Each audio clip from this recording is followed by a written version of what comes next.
My name is Nerad, and I'm a young person in long-term recovery.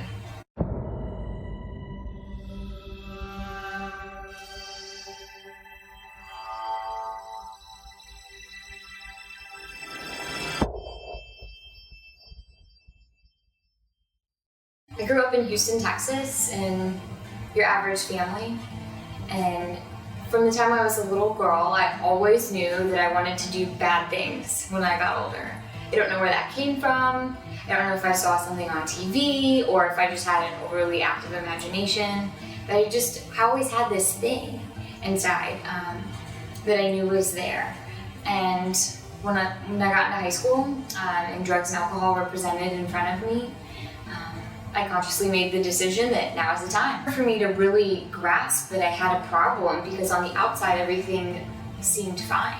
You know, I was still in honors classes, I was still on the high school swim team, I was in the orchestra, I was in the student government, I was keeping my grades up. I mean, everything seemed perfect.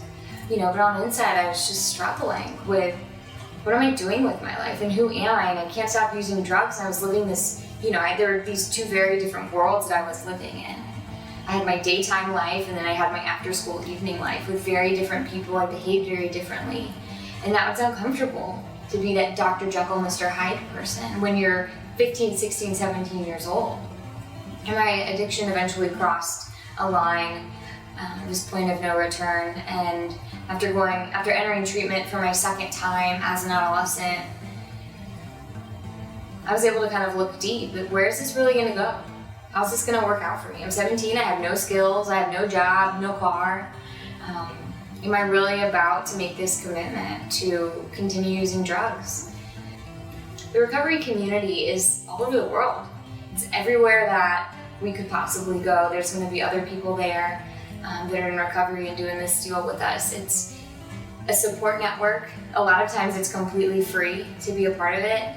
And it's a group of people that understand what it's like to go through this huge life-changing event, which is entering recovery. And it's great to have them there. For me, they have been non-judgmental, supportive, they have always been there for me, and they've really shown me what it means to live a life of recovery. And I was really fortunate to grow up in Houston and to get sober in Houston, because we have a ton of young people in recovery there. You know, and they showed me that you can still have fun. Like, just because you're no longer using drugs or alcohol doesn't mean that you're lame, boring, you know, and that life is just gonna suck forever. You know, we had a great time. You know, we still made, you know, crazy mistakes that you do when you're young. We still got in trouble sometimes, you know, but this was our journey of getting into recovery young and growing up.